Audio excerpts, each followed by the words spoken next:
Salam, selamat bertemu saudaraku. Kita dalam pertemuan merenungkan firman Tuhan lagi pada pagi hari ini. Saya percaya pada hari ini Tuhan mau memberi kita satu lagi makanan rohani yang saya beri kata resipi yang baru dari sorga. Ini yang kita perlukan dalam kehidupan kita setiap hari, yaitu perkataan damai. Dalam bahasa Indonesia dia katakan damai sejahtera. Satu makna yang digabungkan dengan dua perkataan, yaitu perkataan damai dan kesejahteraan. Dalam menghadapi kehidupan kita setiap hari, hal inilah yang kita perlukan. Malah kedamaian yang kita perlukan itu bukan hanya kedamaian dalam satu aspek atau salah satu aspek dalam kehidupan kita, tapi menyeluruh. Bagaimanapun, yang paling utama adalah kedamaian yang kita miliki dan yang kita nikmati dalam hati, dalam kehidupan kita, dalam pikiran kita. Dalam bahasa Inggris dia katakan peace of mind.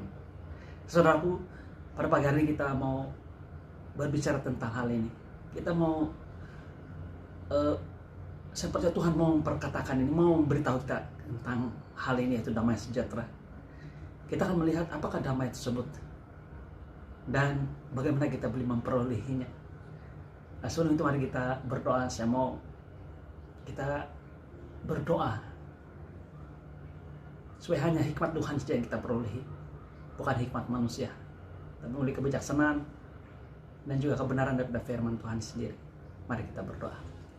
Bapa di sorga, kami bersyukur, berterima kasih kepadamu karena pada pagi hari ini Engkau beri kami satu lagi kesempatan, malah satu penghormatan untuk dapat bersama-sama mendengar, belajar dan merenungkan firman Tuhan. Dan saya percaya Bapak di sorga, Engkau menyediakan bagi kami satu lagi hidangan yang istimewa dari sorga, itu makanan daripada firman Tuhan sendiri. Dan saya percaya Bapak di sorga, Engkau menyampaikan dan memberikan pada kami dalam resipi yang istimewa untuk kami, Bapak. Berbicara di tengah-tengah kami, nyatakan kebenaran-Mu, dan kebenaran-Mu itu membebaskan kami. Dalam nama Yesus kami berdoa, amin. Saudaraku, perkataan damai sejahtera ini di perjanjian baru yang sangat istimewa adalah ketika Yesus memperkatakan itu. Malah Tuhan Yesus menggunakan sebagai satu salam kepada murid-muridnya selepas kebangkitannya. Dan situasi yang dialami oleh murid-murid Yesus pada ketika itu adalah penuh dengan kebingungan, ketakutan, ketidakpastian. Malah saya percaya mereka juga merasa takut, ancaman nyawa mereka dia terancam oleh orang-orang di luar sana yang merupakan mereka yang bertanggung jawab menyalibkan Yesus. Dan malah jikalau Yesus disalibkan, mereka juga sebagai murid-muridnya juga terancam. Situasi mereka sama seperti keadaan kita pada masa-masa sekarang ini. Kita melihat selain daripada tempat di mana kita berada, di rumah kita, di luar sana adalah ancaman. Dan ancaman itu tentunya bukan satu yang kita dengar sebagai rumus ataupun berita-berita angin. Ia berlaku di sekeliling. Dan malah di beberapa tempat ia semakin menghampiri kediaman. Saudaraku, kita perlukan ini, damai sejahtera Tuhan dalam kehidupan kita. Dan apa sebenarnya damai sejahtera ini? Sebelum itu mari kita lihat firman Tuhan yang terdapat dalam Yohanes pasal yang ke-20, bermula dari ayat yang ke-19. Ini situasi ketika Yesus menyatakan, mengungkapkan salam damai sejahtera kepada murid-muridnya. Ketika hari sudah malam, pada hari pertama minggu itu berkumpulah murid-murid Yesus di suatu tempat dengan pintu-pintu yang terkunci karena mereka takut kepada orang-orang Yahudi. Pada waktu itu datanglah Yesus dan berdiri di tengah-tengah mereka dan berkata, damai sejahtera bagi kamu. Dan sudah berkata demikian, ia menunjukkan tangannya dan lambungnya kepada mereka. Murid-murid itu bersuka cita ketika mereka melihat Tuhan. Maka kata Yesus sekali lagi, damai sejahtera bagi kamu. Sama seperti Bapa mengutus aku, demikian juga sekarang aku mengutus kamu. Saudaraku, perkataan damai sejahtera dalam bahasa Melayu atau terjemahan Indonesia yang kita baca tadi adalah daripada akar kata bahasa Ibrani, yaitu shalom. Malah kita sebagai orang-orang percaya dan orang-orang Kristen seluruh dunia sering menggunakan perkataan shalom untuk mengucapkan salam kepada sesama kita. Tapi sebenarnya maksud shalom ini adalah sangat-sangat luas. Dia berbicara tentang keadaan damai yang kita alami. Dan bukan hanya damai yang kita alami dan kita rasakan dan kita pikirkan, tapi juga berbicara tentang keselamatan, kepenuhan, kecukupan. Wah, luar biasa. Dalam bahasa Inggris saya katakan wholeness yang kita perlukan dalam kehidupan kita. Semua yang kita perlu, komplit, lengkap bagi seorang manusia untuk hidup yang penuh dengan kedamaian. Shalom sebenarnya berasal dari satu perkataan, yaitu perkataan shalem. Orang-orang Ibrani menggunakan perkataan shalem itu untuk merujuk kepada sesuatu yang menyeluruh, komplit. Ketika berada di pasar, seorang orang Yahudi ketika membeli seekor ayam misalnya, dan dia katakan shalem, maksudnya dia ingin membeli seekor ayam yang masih utuh, lengkap, malah dengan bulu-bulunya sekali. Itulah perkataan shalem kalau di pasar. Saudaraku, shalom dari akar kata shalem ini juga berbicara tentang dibayar. Malah perkataan yang tepat ialah telah dibayar, dan telah dibayar penuh. Saudaraku, shalom, damai sejahtera yang Tuhan Yesus ungkapkan, dia katakan berserta dengan kamu. Perkataan yang digunakan oleh Yesus, dia katakan damai sejahtera bagi kamu. Damai sejahtera bagi kamu. 2 kali dia katakan bagi kamu. Itu berbicara tentang konsep kedamaian atau konsep damai yang kita coba bicarakan ini, yang saya sudah sampaikan tadi. Tapi dia merupakan pribadi. Damai adalah pribadi Kristus Yesus sendiri. Ketika dia mengatakan bagi kamu, dia berbicara tentang maksud penyertaan. Damai sejahtera menyertai kamu. Malah ketika dia katakan ungkapan-ungkapan yang diulang oleh Paulus dalam surat-suratnya, dia katakan kasih karunia dan damai sejahtera menyertai kamu. Menyertai maksud ini adalah seseorang yang menyertai kita, yaitu pribadi Kristus sendiri. Dan di mana kita dapat ini? Itu terdapat dalam Yesaya pasal yang ke-9 ayat 6. Firman Tuhan berbunyi seperti ini. Dia katakan begini, sebab seorang anak telah lahir untuk kita, seorang putra telah diberikan untuk kita. Lambang pemerintahan ada di atas bahunya, dan namanya disebut orang penasihat ajaib, Allah yang perkasa, Bapa yang kekal, Raja Damai. Di dalam bahasa Inggris, Raja Damai diterjemahkan sebagai Prince of Peace. Raja Damai. Inilah pribadi Kristus Yesus sendiri. Dia berbicara kepada murid-muridnya yang dalam keadaan kebingungan, menang ketakutan. Dia katakan damai sejahtera bagi kamu. It's yours. Milikmu. Punyamu. Raja Damai.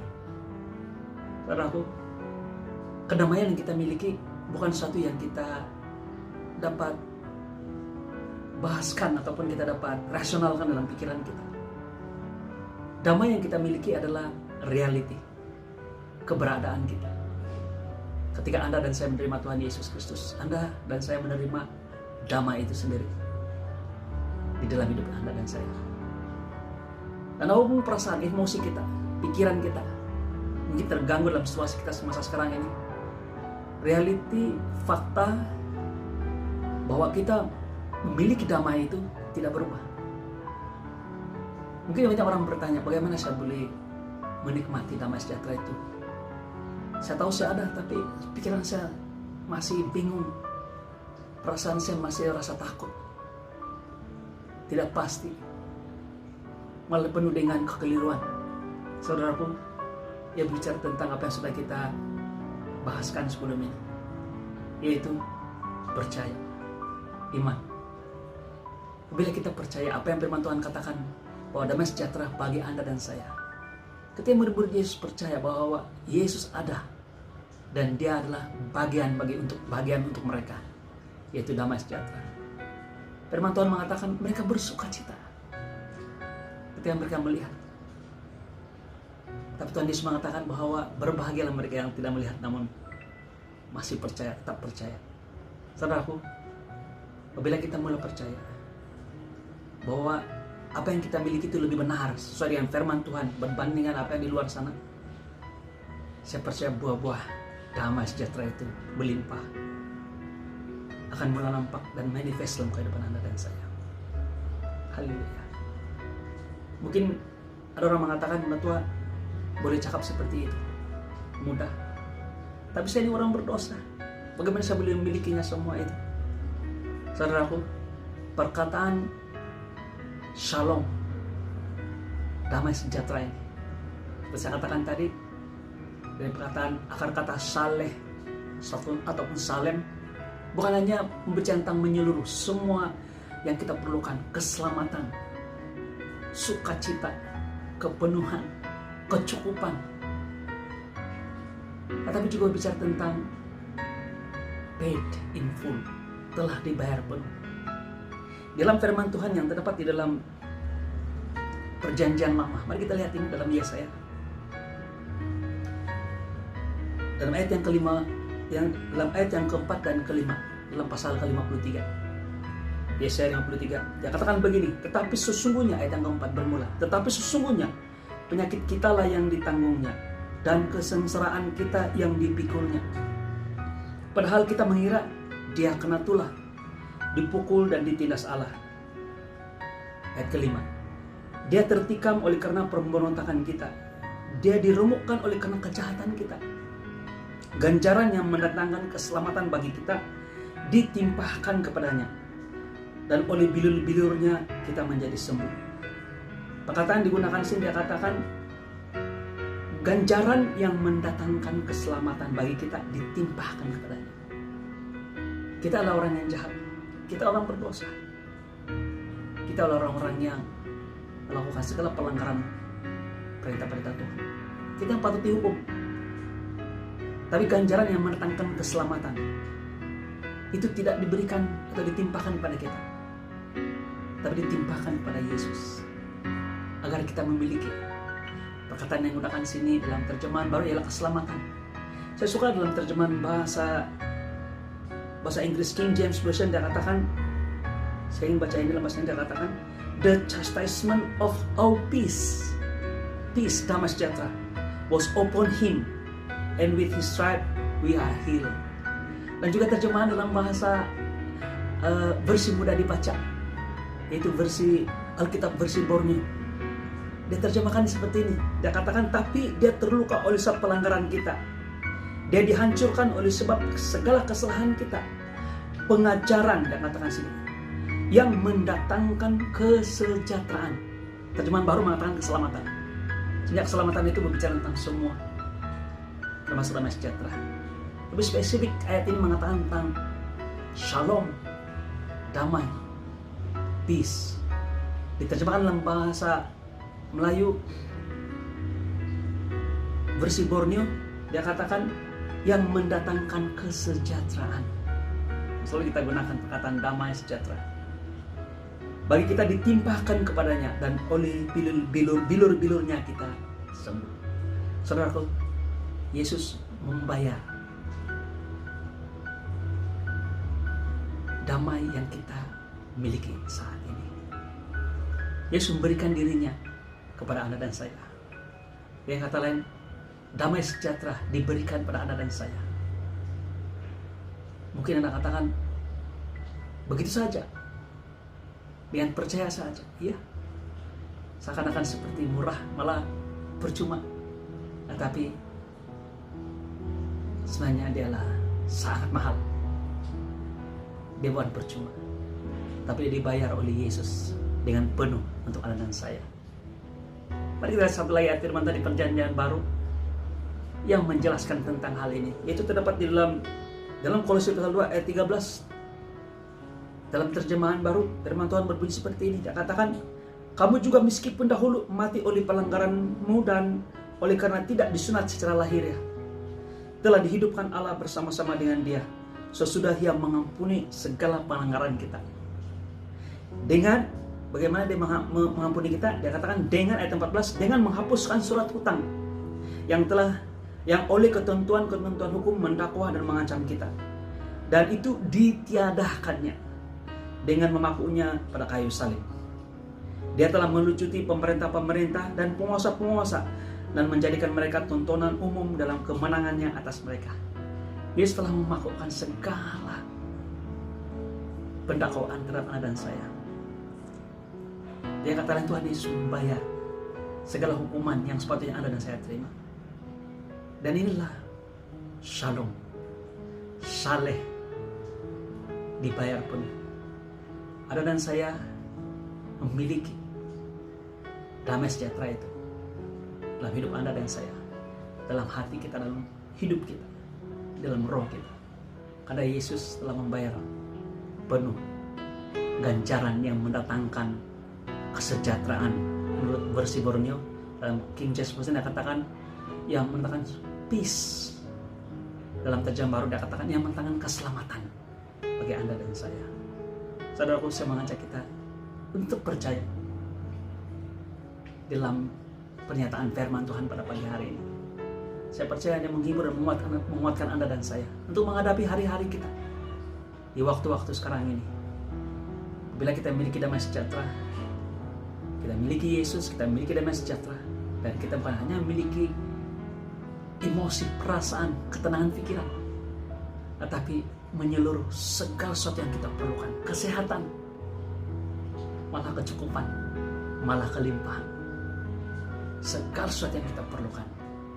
Dan yang sangat indah, damai sejahtera yang Bapa di surga beri pada kita, itu telah dibayar penuh oleh Yesus Kristus ketika dia memakukan segala tuntutan hukum Taurat yang menuntut segala pelanggaran-pelanggaran kita, penghukuman untuk Anda dan saya di kayu salib. Haleluya. Percayalah, Anda memilikinya. Anda dan saya memiliki damai sejahtera itu. Haleluya. Amin. Mari kita berdoa. Bapa di surga, terima kasih Tuhan, Engkau telah menyatakan isi hatimu kepada kami pada pagi hari ini. Saya percaya yang kami perlukan, kebenaran, pernyataan, firman Tuhan, bahwa kami memiliki damai sejahtera dalam pribadi Kristus Yesus. Dan bukan hanya damai dalam konsep yang kami paham dalam bahasa sehari-hari, tapi menyeluruh segala sesuatu yang kami perlukan. Keselamatan, damai sejahtera, kesehatan, malah berkat kecukupan, malah kelimpahan yang kami perlukan setiap hari. Perlindungan daripadamu. Terima kasih Bapa di sorga, karena Engkau telah membayar penuh bagi kami ketika Engkau mati di kayu salib. Ganjaran yang mendatangkan keselamatan bagi kami, mendatangkan damai sejahtera bagi kami, telah ditimpahkan kepada Yesus Kristus, kepada Tuhan sendiri. Dan oleh bilur-bilur-Mu kami disembuhkan. Terima kasih Tuhan. Dalam nama Yesus kami berdoa. Amin. Saudara, sampai kita bertemu lagi, Tuhan menyertai kita. Kasih karunia damai sejahtera pribadi Kristus Yesus menyertai kita dari sekarang sampai Maranatha Tuhan datang. Amin.